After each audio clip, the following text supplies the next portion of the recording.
Funding for the Hinckley Report is made possible in part by the George S. and Dolores Doré Eccles Foundation and the Cleone Peterson Eccles Endowment Fund. Tonight on the Hinckley Report, voters across the nation braved long lines to cast their ballot in the crucial midterm election. Which incumbents are going back to Washington? What initiatives will soon become law? And as things come down to the wire in Utah's 4th Congressional District, when will we know the final results? Democrats made gains in national and state races. Did Utah's legislature follow this trend? What will it mean for our state? And as Republicans strengthen their power in the U.S. Senate, how will Utah's leaders navigate a divided Congress?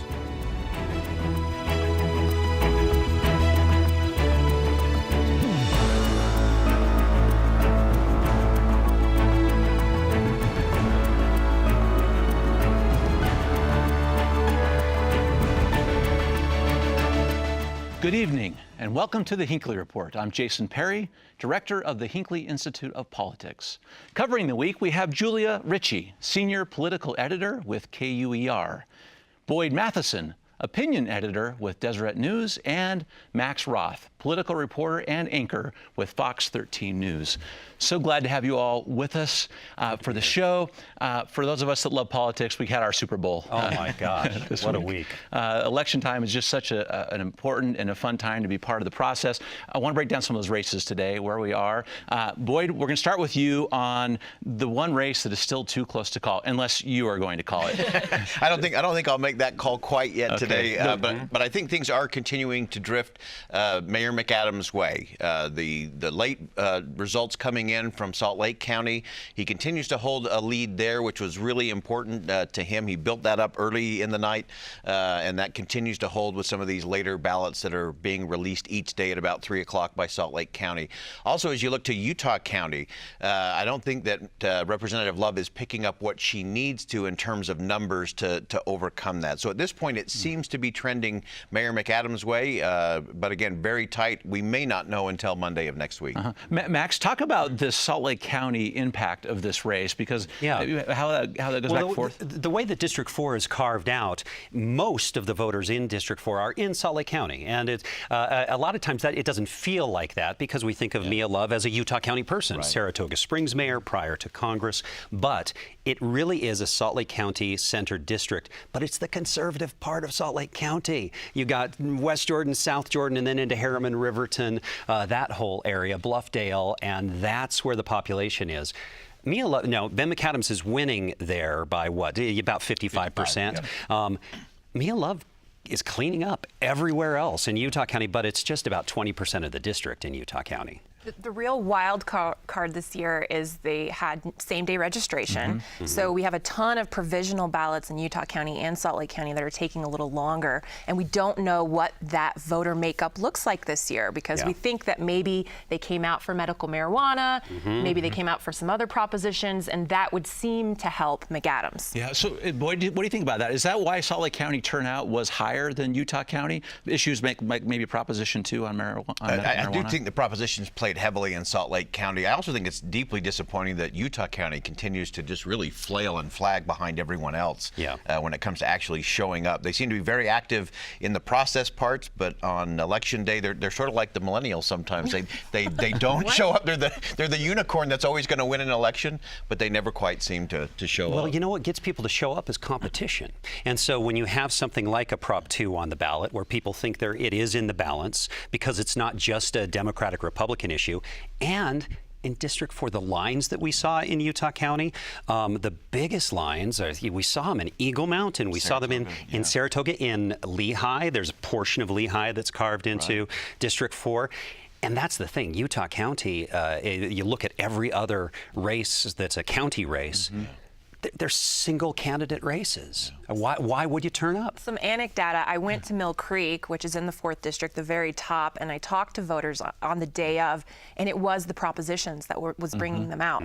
The candidates themselves were not as motivating of a factor for these voters as the propositions. So. And I would just add to that, I think this is a really important point, that I also think in this 4th congressional race, I don't think either of the candidates did a great job of giving people a reason to vote for them.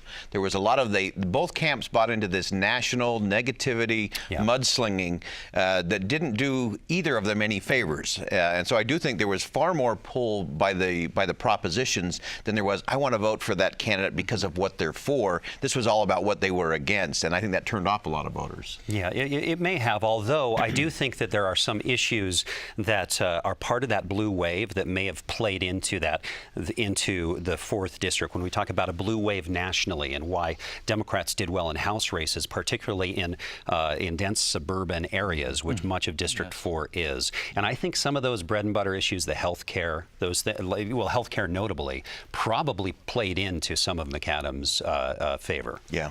I want to talk about this blue wave a little bit here to see what kind of impact the President of the United States had on that, because he weighed in on this 4th congressional district race. I want to show a graphic and get your thoughts about how the campaigns managed this. This was President Trump.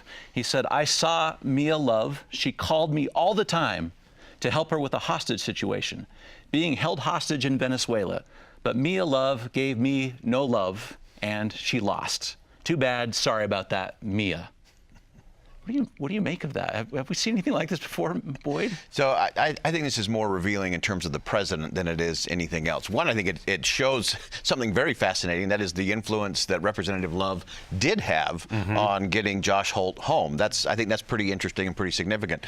I also think it's interesting that the president is so quick to throw people under the bus, even in a race that had not been called yet. Yeah, it turns out he's the only one that has called this race, right? Yeah, that's exactly right. And I think that's a problem for Republicans. It is, and it's just, honestly, it is just classless. It's not how human beings are supposed to behave to each other. This is not a political thing. It's a human thing. And the idea that you don't kick someone when they're down, and especially someone who's supposed to be a friend. And whatever the president thinks, whatever the issue positions are, that kind of statement. And you think not just about Congresswoman Love. That's bad enough. What is he saying about the Holt family? That her calling him to ask him to help free a U.S. citizen held hostage in a foreign country is a personal favor, and he deserves a pat on the back and a favor in return for helping an American citizen? What are we supposed to think about that? The entire race, Love had this unenviable tightrope that she had to walk between saying that I will stand up to the president when I need to, but also that I will support him when he's doing the right thing, like bringing Joshua Holt home. And then he kind of just throws the whole bathwater out in one fell swoop. And I think it does underline this question of, like, where does someone like Mia Love fit in with today's Republican Party?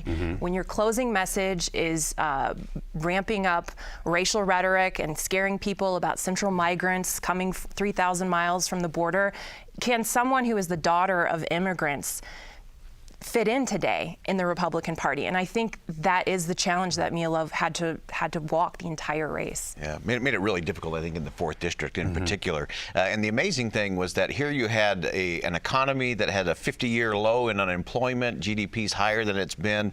There were so many things that were positive messages. And as you said, to focus on the immigration issue and a caravan and asylum is really contrary to me. It's all political malpractice for a lot of these consultants from Washington, D.C., because they're playing to the angst, fear, and frustration that is not the heart and soul of what America is all about. People ultimately want to show up and vote for what they're for, not fear and frustration and anger. Max, do you think, based on your conversations with so many people, these great insights that we've just had from all of you kind of give some credibility to Mia Love's decision not to engage the president, at least for Utahns? Yeah, and you think about it. I mean, the president wanted, what he was trying to say in that press conference is, hey, the people that I helped, they won. It's just not true. It's just not true. How many times does a president visit Montana and John Tester won? You know, how many times does he visit West Virginia and Joe Manchin wins? He goes to Nevada. That's, in our market, we cover part of Nevada, Elko. He was in Elko to campaign for Dean Heller, and they lost House and Senate there. And so he's he's pushing a false narrative and throwing his own people under the bus at the same time. But he's always been a sore loser. Oh, sure. Yeah. And a sore winner. And a sore winner. Just for the sake of thoroughness on Salt Lake County and this race in particular, tight races, Boyd, I know you looked at the history. Tight races for this district are not new, right? 2012, Matheson beat Love by less than 800 votes, right? Yeah. So what do you make of that district and kind of the changing demographics going forward? Because this maybe is not even the easiest district, if Ben McAdams does win, for him to even keep. Oh, no. That's right. I think this is a real challenge, and he's going to face challenges. If he holds on and wins, he'll face challenges day one because the margin in the House is so small.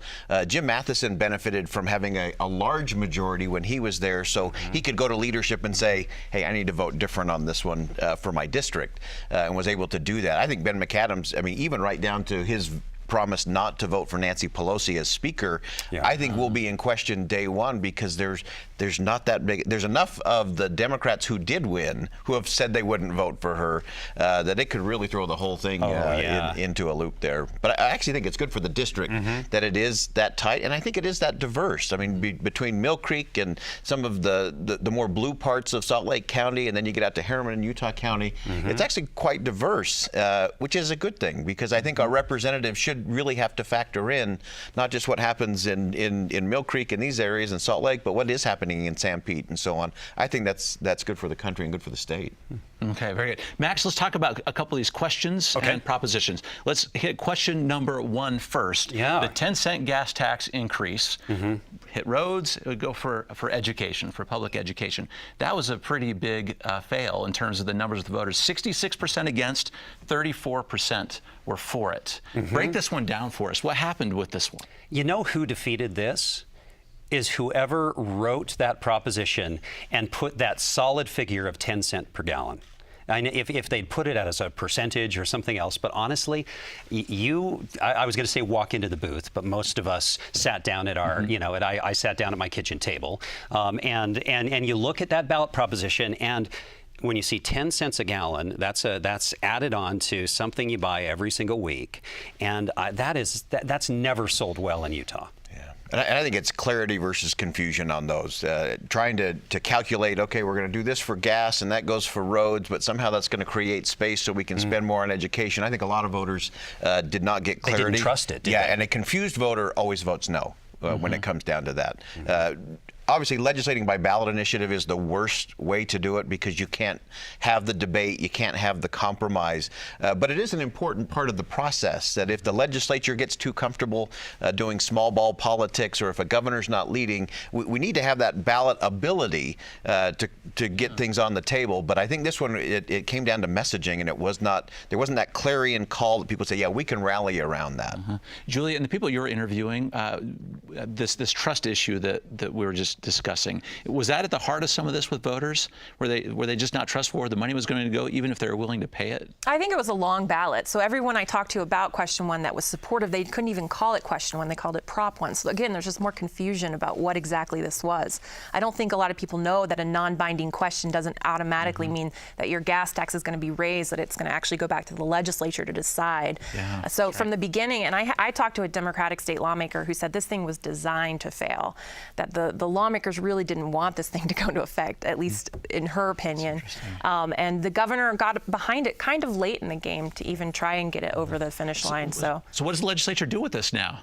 All right, we're constantly talking about increasing public ed funding. So the Republican leadership, they just elected new leadership, and the new House Speaker, Brad Wilson, was asked quite point blankly, will you raise taxes to fund education? He said no.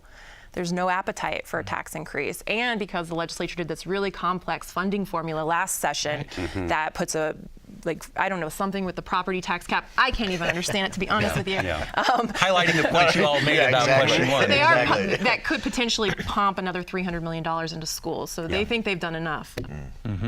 Okay, Proposition 2. Max? Okay, well, I think medical marijuana. And this is where I don't really argue with Boyd's point about propositions, that they're a clumsy way to legislate, because there is no way to debate the nuances. You can't have an amendment to a proposition. Absolutely true. At the same time, what we're looking at with Prop 2 and 3 and 4 is we're looking at Utah voters making a statement about where Utah stands as a state on certain issues that have been on voters' minds for years and years.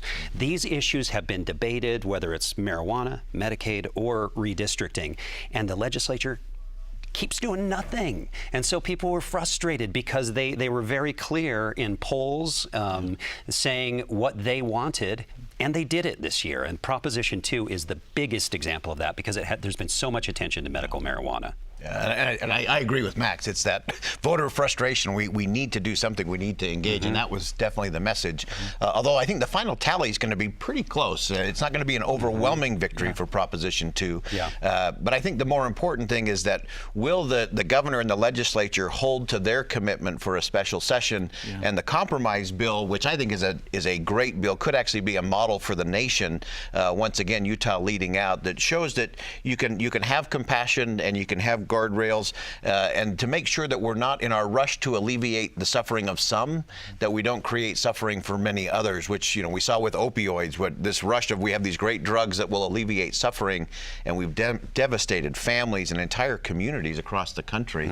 So to me, the test for we the people, because a lot of these are we the people issues in the end, will they hold them accountable, and will the legislature feel compelled to really get that compromise bill on the table and have that debate, get that amended and done, and so we can get the help to those who need it while protecting others as well. Well, Julia, the legislature says they'll meet in the beginning of December on the language for this medical marijuana. And the point you raised, I want to discuss a second, because the passage was this: as of the airing of the show, 54% were for, 46% opposed.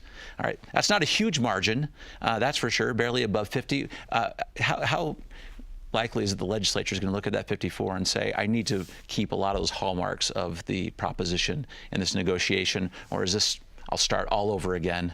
And that's what we're going to see. I think they have a pretty clear path that they want to take, and they're going to take it regardless. But I think this proposition needed to pass in order for them to actually act on it. I do think it came down to when the Church of Jesus Christ of Latter-day Saints came out against the proposition and some of their congregants rebelled against them, they had to come up with some sort of solution that would appease those two sides, because you don't want a divided church membership fighting over an issue as contentious as this. And that 54%, you have to realize what a headwind they all of a sudden came against. And so, because this proposition was polling above 70% prior to the church coming out against Prop 2, and that really declined dramatically. And so that 54% is, what was 54%? It's exactly what Julia said, including a whole lot of people who said, okay, well.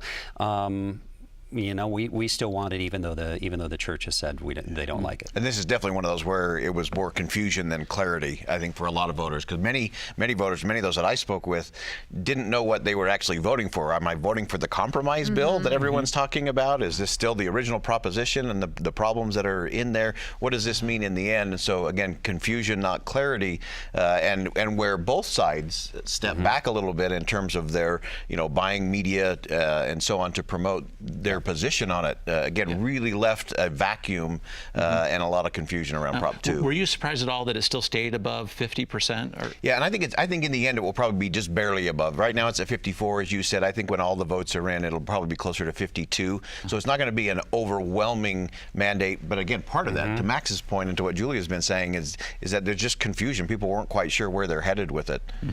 Okay, I want to get to this Proposition 3 on the tax increase for Medicaid expansion. All right, maybe we'll do that in contrast to question number one, Julia, all right? Because it looks like this one might just pass, all right? What is different about this one, even though we're still voting on a tax increase? What's different about this one than question number one? I think it comes down to Utah voters being compassionate, right? We take our healthcare really seriously, and we had 2 sort of healthcare-oriented ballot initiatives this year. Other states have already expanded Medicaid, and so there's a model now that we've seen that you can expand Medicaid and not go broke because the federal government is bringing in a lot of that money. So I think the way it was worded and the way it was messaged was actually very effective. Yeah, I think that's exactly why it did pass.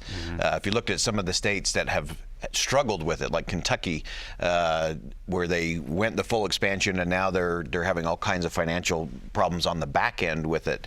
But those that were for it did a brilliant job in terms of framing it as compassion, health care for everyone that needs it, the poor and the suffering, and that played very well. It was very clear, very well articulated. And it's and it has become far more accepted nationally and in the West. I mean, this was on the ballot in Idaho, and it passed by a stronger margin in Idaho, and it passed with the support of the governor, Butch Otter, who the outgoing governor, very conservative, who was vocally opposed to Obamacare and very critical of Medicaid expansion, and was actually in commercials this year supporting it. And I think that one thing we need to watch with the state legislature is that some of the legislators have said they want to do away with this.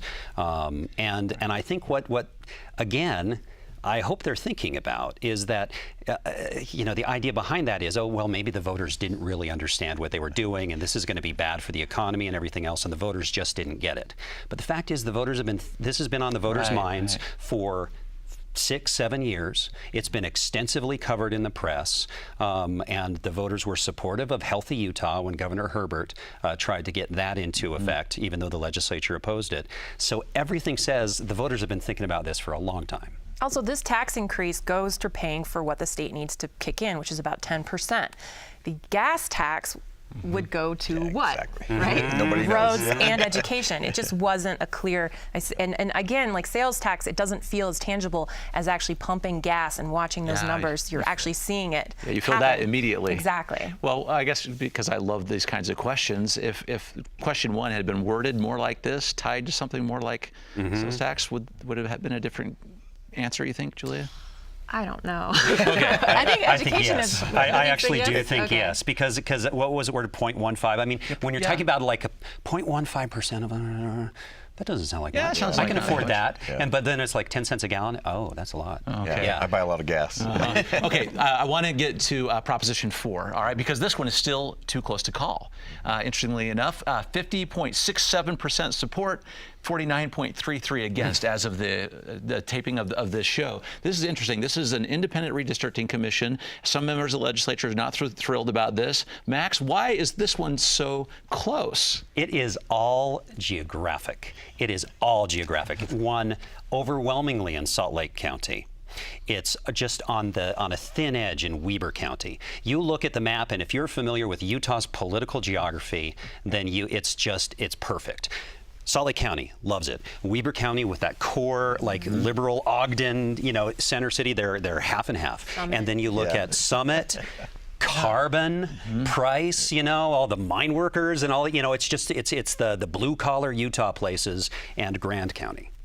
Those are all for it. But Salt Lake overwhelmingly, and if it passes, it's going to be because of that. Yeah, exactly. Yeah, it's strictly Salt Lake will carry the day on this one if it gets passed. Well, which almost makes one wonder, because we're getting ready to have a census, right, in 2020. So we start looking at our lines again. How will this particular proposition, if it ends up passing, impact what's happening in our 4th congressional district? What do you think? Well, our Salt Lake County voters, it's confusing when you live in Salt Lake County and you move one street over in Mill Creek, and suddenly you're in John Curtis's district rather than Mia Love's district, and then you move 2 blocks the other way, and you're in Chris Stewart's district. It's really it is a strange map we have. And I do think it's important to remember that regardless of who's doing the map, those kinds of things are going to happen because it's based on numbers. And so you're going to have a street that's going to be the dividing line. It might even be down the middle of Holiday, or it might be in the middle of Harriman. So there's always going to be that. Again, as it relates to the proposition, they did a great job of communicating it, even invoking, Ronald Reagan, and he had very strong opinions about gerrymandering, and it was an abomination to the country. So the messaging was great around it. I don't think there's any magic bullet to it. Remember, this is an advisory committee, so there's not a lot of teeth there, but I do think it's a critical conversation that we do have. How do we divide them up? Do we want the diversity of having Salt Lake and St. George representation together, or do we just want to have little blocks? But again, remember, you could have all the blocks across the Wasatch Front and then have someone represent the entire rest of the Salt state. Lake County So has to be divided. It's always going to be like tricky. Yeah. All right, let's talk about Amendment C. Julia. All right. This is one. No where- one read the Thank you constitutional for amendment. going to Julia. Nobody read Thank you, them. thank I'm you. convinced that no one read the constitutional amendment. There's just too much on the ballot. You At that point, they're like, I'm curious about that because they all passed. You think No, everyone got actually, B did not pass. Oh. Yeah. Right? That's the. Yeah. So on C, Okay. I want to focus on that one for just a moment because 63% for, 37% against. The legislature calling themselves into special session. Right. So you think that was, and maybe I'm just tired on this one. I think but it was. Do people understand this? I do think it was worded very reasonably. So if you're just going, again, it's at the end of the day, it's what the voter sees when they're reading the language. They might not know all the context behind that amendment, which was a fight between the governor and the legislature over how to fill the 3rd congressional district seat when Jason Chaffetz left it. That doesn't go into the ballot. When you're there and you're reading it, you're like, oh yeah, maybe the legislature should have power to call itself into special session in emergency situations. It doesn't sound as dramatic as maybe it might be if you knew the context of what. If it said, would you rather the governor make this decision or the legislature make this decision, it might have gone the other way. Very different. Well, what do you think about the language of that, Boyd? Because what you said is right. When you say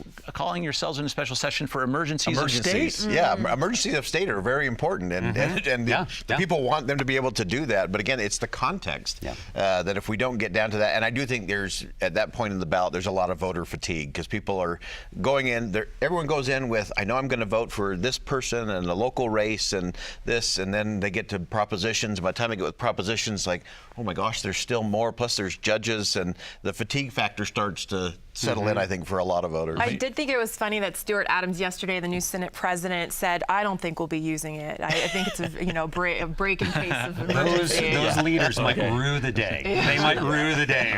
That's going to have to be the last comment. Thank you for your insights today. Thanks.